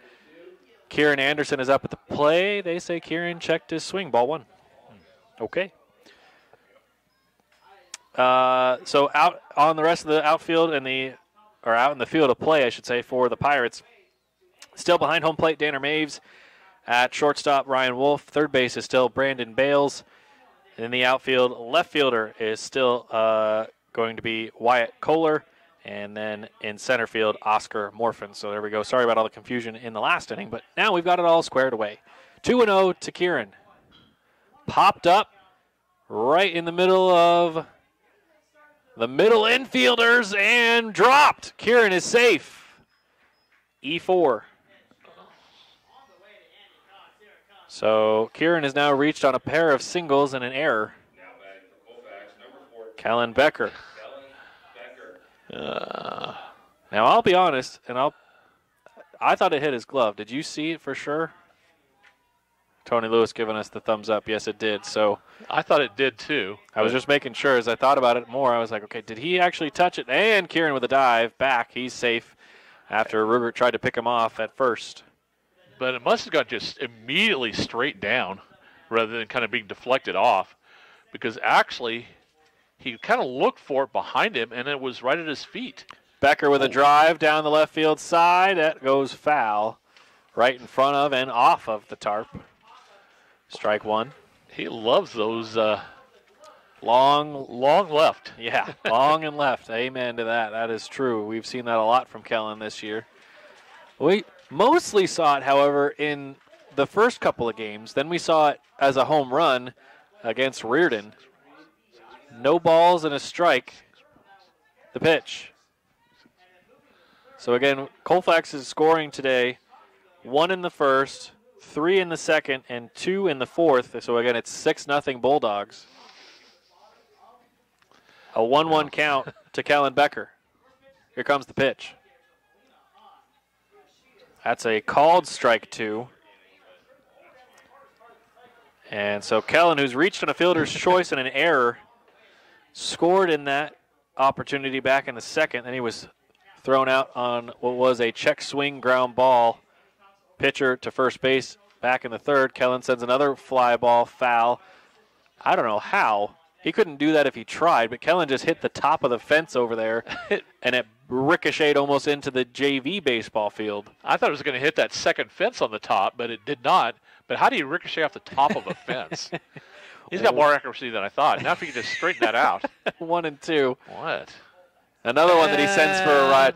Ball boy's going to be busy for the Bulldogs. I think we're out of baseballs. I think those guys that are down there warming up need to pay attention. Yep, and so bringing a couple of balls back to the home plate umpire and straight back out for that other foul ball. 1 and 2 is the count to Kellen Becker as Kieran Anderson stands at first base after the E4. The dropped ball by Berglund. A ball and 2 strikes. Kieran takes his lead at first. Rugert set the pitch. Called on a strike 3 that looked way off the plate. Out number 1, as that's the third strikeout for Rugert. And surprisingly, the 6th that Colfax has suffered in the game. Looks like we've got a switch at second base, or at least for now, batting in place of your second baseman. We'll see if Cam comes in to play defense as well. This would be his spot to come in on the defensive end as well, as he's coming in for Evan Henning. who is playing at second base. This is the number 9 spot in the order, so Cal Gregory is on deck. 1 out on the board, a runner at first. Pickoff. Not in time. Heitfeld with the tag. Kieran dusts off the McDonald Park dirt, and he'll get ready to go again as Hyatt digs himself in. A right-handed battle with Rugert. The pitch. Bottom of the zone, strike called for strike 1. So Evan Henning reached on an error, scored, and struck out swinging. Those in the second and third innings, respectively. The 0-1. Cam got a piece of it for strike 2. It was an inside pitch that, well, had been called as a strike anyway, so he thought, all right, might as well try. Had to do it. Made a pretty good attempt at it. He did. But it's hard to get. Had to really pull the bat in and try to swing it. Try and tuck that in. Quickly. That's hard. The 0-2 pitch. Cam swings over the top of it, and Kieran will scatter back to first. So Cam goes down on strikes. Again, a first pitch strike that questionably inside, but called as a strike, and then swung at the second one, and then swings at the third one. Cal will stand in now. Gregory's been on twice. A base hit and a walk. 3 stolen bases. And again, scoring 2 times in the first and the last inning, the 4th. First pitch to Cal is ball 1. Cal's only time at the plate that he was recorded out was a pop-up to Gwynn at second base at the time, was Trent Gwynn. A ball and no strikes. 2 outs on the board. Bottom of the 5th, the pitch. Kieran goes. Ball 2. Kieran's in there safely. We haven't seen him try to steal much this season. I'm not going to say this for sure, but I think that could be his first stolen base. Well, certainly in a long time. Yeah. Because there were some games, I mean, like I think of the Springdale games, Reardon games, where a lot of stuff happened. That's true. Where a lot of runs were scored. A lot of advanced running was going on there. So 2-0 misses inside to Cal for 3-0. By the way, if you're listening to us and want an update on the softball side, it's Colfax 8, Pomeroy 2 in game 1 of their doubleheader. Again, you can check out both games on 1450 KCLX, and we'll keep you up to date as long as we're on the air, and then you can switch over and listen to them. And Alex Clark with the call, again, over on 1450 KCLX. They're also available on listentothegame.com as we are, and also on your Listen to the Game app on your mobile devices. Or even better yet, bring your radio down to the field, listen to it, and watch at the same time. There you go. Ball Best 4. of all worlds. I like that. Ball 4 to Cal. And Cal darts down to first. Kyle Apple to the plate. Kyle's got an RBI fielder's choice to his name. And he also has a hit by pitch that he would later score on back in the second. He's also struck out swinging. 2 on, 2 out. Bouncing in there by Rugert, and a good stop this time by Maves as he's taken some time to get his, can't say his sea legs under him, but his catcher legs under him, but he has found them here in the 5th as he's seeming a little bit more confident behind home plate. 1 ball and no strikes, the pitch. Kyle pops it up. Pitcher? Saying that he's got it is Rugert. He's on the mound, an awkward catch and a great one at that as he's able to make the grab as the Bulldogs are retired. After runners get to first and second, the 3rd out is retired here on a pop out to the pitcher. We'll take a break. When we come back. Top of the 6th. It's the Bulldogs 6 and the Pirates nothing here on AM 840 KMAX and also online at listentothegame.com. I'm here. 60. Thank you. No hits, right? Nope. Error and a walk. What was I going to say? Rugert, if that's a brother of the one that played there before, they're not, well, it's awkward the way he was catching that, but it's 6-0, right? Except it was, which inning, yeah. Thanks, Corey. Okay, Cam did come in. I think it's hard when you're looking straight up and you're trying to walk around the mound. Is what I'm trying to. That's what I meant by awkward catches. He's got to deal with bumbling around on the mound, and it's not his fault that he's bumbling. It's because of the mound. You're not used to having to deal with elevation changes in baseball. He's going this way, that way, and trying to keep a beat on it. I mean, that's hard to do. I'm always impressed when catchers or when pitchers are able to do that. 5, 4, 3, 2. Welcome back to Colfax. We're at McDonald Park. Matthew Zimmer and Randy Stickle here with you. 9, 1, and 2 are due up here. Trent Gwynn, Ryan Wolf, and Oscar Morfin for the Pomeroy Pirates. Top of the 6th, and the Bulldogs lead it by that 6-0 score. Lane Gingrich still on the mound. He'll start the 6th. The pitch. Shot on a foul ball. Just foul on the right field side. It just hopped foul as it got into the outfield grass down the right field line. No balls and a strike. Long look in from Lane, and from the windup, the 0-1. Ground ball. Gingrich tries to lift it without looking. Now he's going to fire to first, and is still in time to beat Gwynn for out number 1. Well done by Lane, as we saw that a lot with Logan staying with the ball. And Lane stays with it off the mound and finishes the play. But speaking of Logan, he was up here just a moment ago with a couple other alumni. That's right. Jeff Davies, a couple baseball players that wanted to help out with the score clock for about half an inning. And then they disappeared. I don't know. By the way, Colfax softball leading 10-2. I believe we're still in the bottom half of the 4th over there. It's ball 1 to Ryan Wolf. It's got to be, yeah. And cut on and missed again by Wolf. This one is 1-1 now. Ryan's had an eventful day. He reached on an error by Parker Huber, then he was thrown out on a double play. Then he reached on a double in the 3rd before the inning was over with a strikeout. The 1-1 pitch from Lane. Missed it outside, ball 2. Lane Gingrich, ready from the windup. The 2-1 pitch. Golfed out to right field. Bodie going back. Right center field. Bodie still drifting back. Had to turn his hips twice, and he's able to make the catch. Blake Bodie, how do you do? What a catch out there in right field. As Bodie turned to his right and had to turn back to his left and somehow able to make the catch all while that was going on. The wind might have caught it just a touch, but Blake didn't let it bother him, and he's making out number 2. A little more exciting, but he got it. He changed from left to right late in the catch. Yeah, he did. If you do that early, then you still have a beat on it. But to do that, you have to readjust. Get a rebeat on the ball. I don't know. Is that a word? I don't. Starting now. Rebead the ball? No, I'm just going to stop. I'm going to get myself in trouble. A very quick adjustment. Yes, he did. First pitch was fouled away. Second pitch is swung on and missed by Oscar Morfin, the center fielder.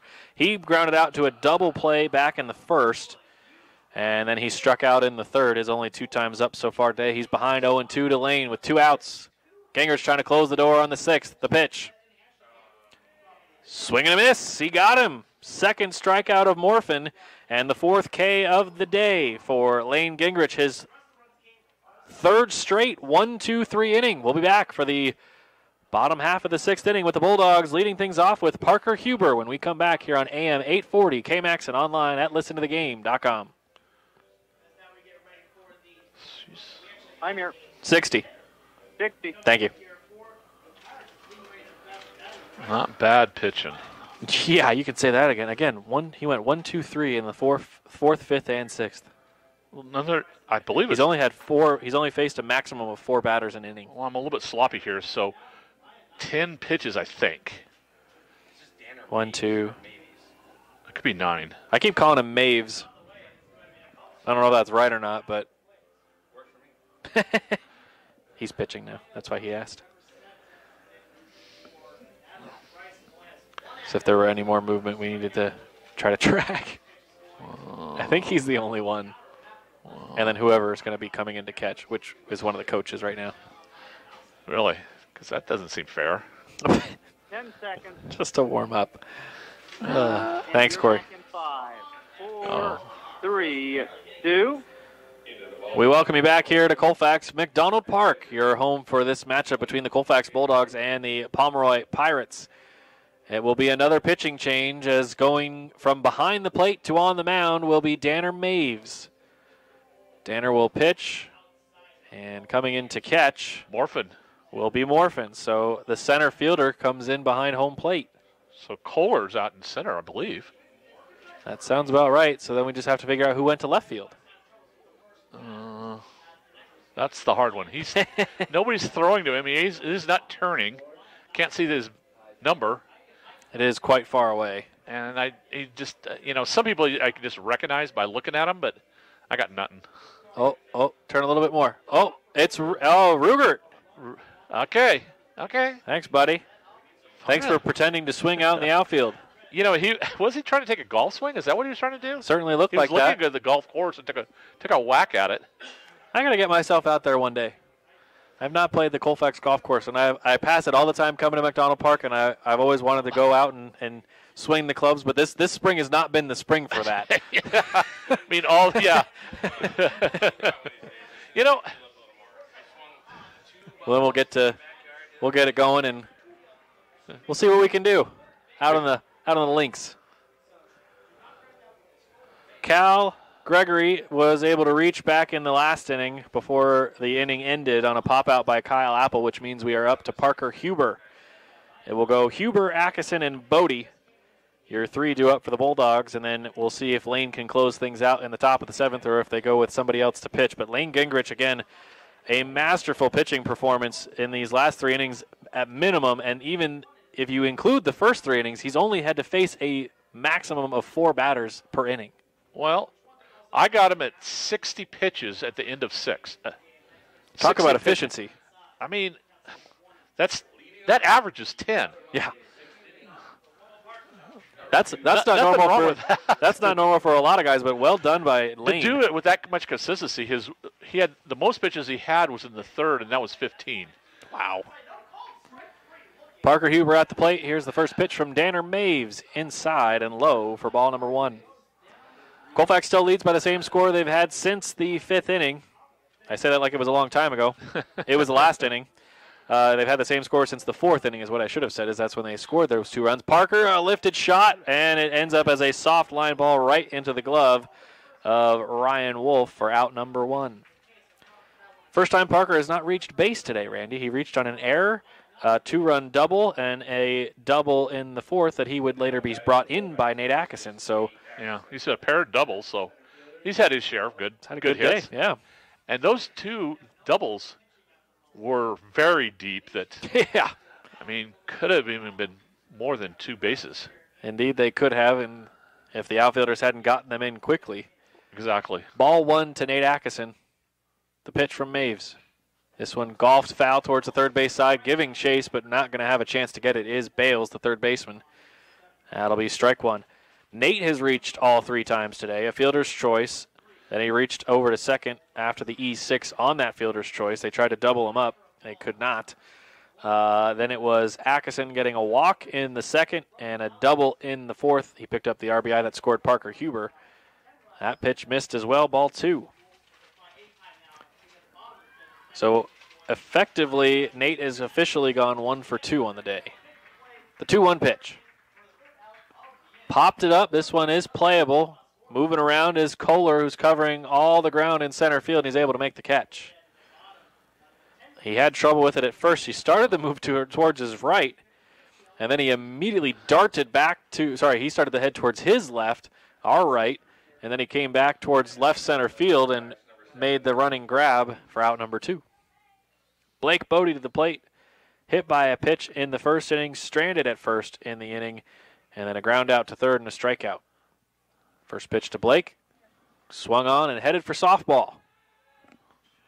And I believe I heard a scream of heads just from the baseball crowd just to make sure that anybody either watching softball or playing softball was aware that a ball was coming. I think we're kind of in between innings, so nobody was actually out there, but The 0-1. I don't know where the ball went. That one gets away from new catcher Morphin for ball 1. Bodie gets a word of encouragement, some clapping from Coach Parrish down at 3rd. Wayne Gregory down at 1st. A ball and a strike with 2 down in the top of the 6th. The pitch from Maves. golfed foul down the third base side, 1 and 2. Just noticing over the years, when we get down to Colfax McDonald Park, that term gets used more often than any other field because we're staring right at the golf course spot. Yep. It just comes to mind, but it's accurate. The 1-2 pitch. That one Bodie was not going to swing at, as that one was coming in low the whole way. 2-2. 6-0 Colfax on the baseball side. Over on the softball side, it looks like Pomeroy able to push a run across in the top of the fifth. It's 10-3 Colfax. And now it's in the bottom half of the inning for softball. Again, we're here for the baseball side. 2-2 facing Maves, Bodie, even on the count. The pitch. Sent high in the air and foul towards the left side, and that will get out of play. Count will stay even, 2 balls and 2 strikes.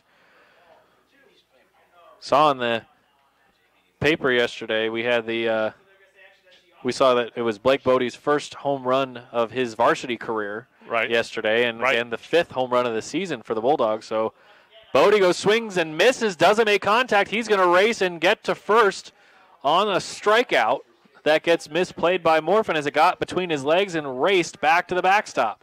And for the first time today, batting in the spot that he would be in if he was not being DH'd for, Lane Gingrich will come to the plate as the DH Mason Miller done for the day. Mason, again, had a tough day. 3 strikeouts. A couple of them just started out on a tough called first strike and just didn't have a chance at it. And Lane gets started on a strike at the bottom of the zone. They're just throwing the same pitch they would have thrown to Mason. Yeah, right, there you go. 6th in the order is Gingrich right now in place for Miller. The 0-1 is a pickoff. Oh, Bodie got caught leaning, and they got him. That was a good job by Maves as he fooled him. That'll end the inning. Top of the 6th and bottom of the 6th, all completed. We go to the top of the 7th.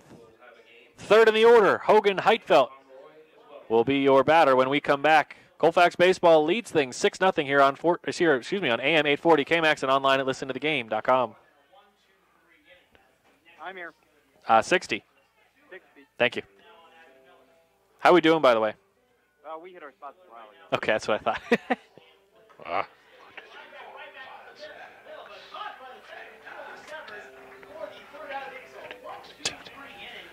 There we go. Uh-oh. What?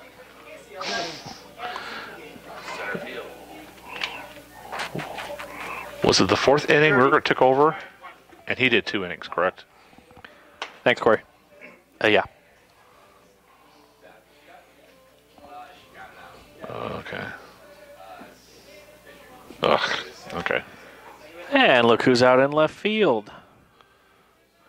Christopher Lewis. And you are back in 5, That's 4, 3, 2.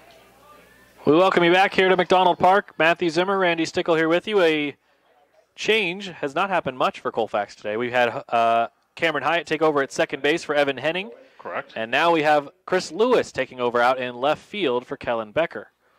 First pitch for Lane Gingrich facing Hogan Heitfeld of the top of the 7th inning will be running to the backstop for ball 1. Hogan today, he was your starting pitcher. He went through 3 innings, 3 strikeouts, gave up 4 of the runs for the Bulldogs, not all of them earned. That one a ground ball, foul, strike 1. Heitfeld lined out to the left fielder Becker at the time in the first. Then he was thrown out at third on a double play ball that went from Lane Gingrich to Parker Huber, then over to from Huber over to third at Kyle Apple. That one goes outside. And that will be, actually I believe I have that wrong. That should be a 1-3-5. I wrote that down as a 1-6-5, 1-3-5, so it would be Lane to Nate to Kyle. The 2-1 pitch. Sent out to right field. Bodie coming on. Slides, dives, makes the catch. How did he? Blake Bodie, have yourself a 48 hours of baseball. How about that? Wow. Low liner caught by Blake. Out number 1. Well, on the second consecutive inning, he's had a pretty spectacular catch. Yeah. And He's had 3 of those today. He had an over-the-shoulder catch. Yeah, in the second inning. In the second inning, and then he had the one in the last inning, and now he's got a diving catch here in the 7th. Ball 1 to Aiden Berglund. He's your second baseman now. Started the game at first, the pitch. Ooh, inside, that one misses. Cal snared it, but it is ball 2. Berglund popped out to Nate, and he lined out to Evan Henning.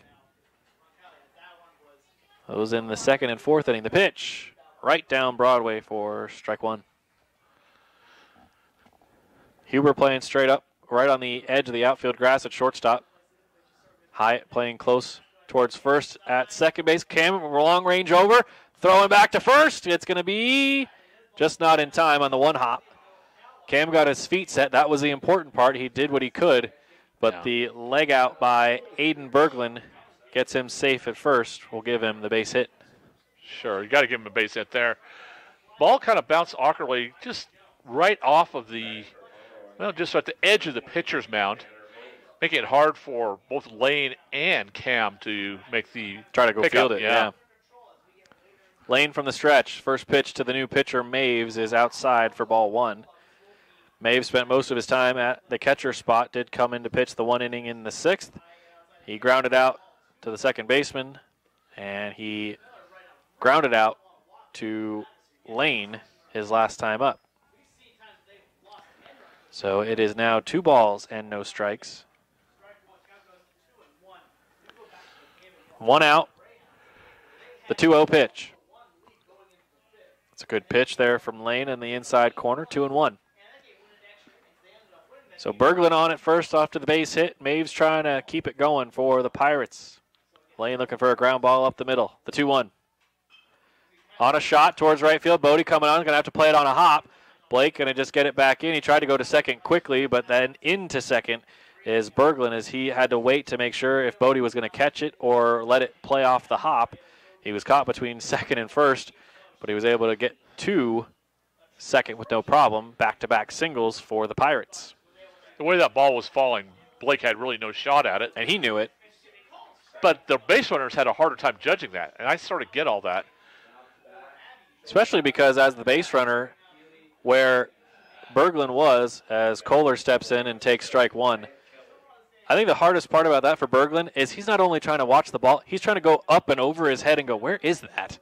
Yeah. That ball is hit foul down the line, and it will stay foul as it almost turned fair as it got closer to Kyle Apple at third.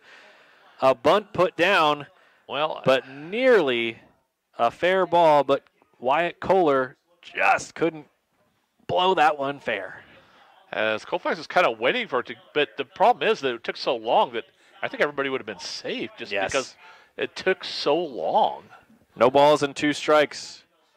Now if Kohler wants to bunt, he'll have to risk it being strike 3. That's going to go right past both Atkinson and Hyatt. Bodie up with the ball, and no play at home as the runners all just go up 1 base. So back-to-back-to-back singles brings up your third baseman for the Pirates, Brandon Bales. Brandon had the spectacular catch against him by Bodie in the second inning over the shoulder grab, and then Kieran made his catch on him back in the 5th inning. So just 2 innings ago, first pitch ball. Nowhere to put Bales with the bases loaded. Heidfeld led things off with a liner out to the diving Blake Bodie. Since then, 3 straight singles. Lane on an inside corner strike. Count comes even, a ball and a strike. Third base, Aiden Berglund. Second base, Danner Maves, and at first, Wyatt Kohler. That one is popped up, playable. Atkinson says he has it.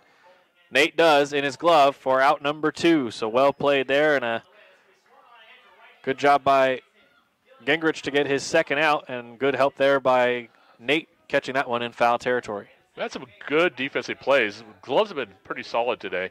And active. For Colfax. We've had some games where it's mostly strikeouts. This game has been mostly groundouts or pop-outs. Exactly. Like the second game in Asotin was a little like that. That's right. 2 outs. First pitch is a huge cut from Billy Rugert, and he does miss it. might have foul tipped it, but it is strike one nonetheless. Rugert struck out looking on a full count in the third, and he grounded out to Kyle Apple in the fifth. The 0-1 pitch. Golfed foul. This one will end up out of play. Strike two. Dangerously close to the golf course, by the way. Yes, it did. And in between the two fields here, varsity baseball and softball. Lane looking to end the game. The 0-2. Oh, so close. That will be ball one. That one ended up outside. He was trying to get Ruger to chase it. He did not. Breaking ball. Good pitch. The 1-2 from Lane from the windup. Swing and a miss. And Gingrich ends the game on a K. And that will be his fifth of the ball game. Out number 3 recorded, 6-0. Colfax comes out on top. The varsity team done for today. JV will be playing next. We'll be wrapping up the varsity action. Then we'll say so long as we get ready for Seattle Mariner baseball coming up in just over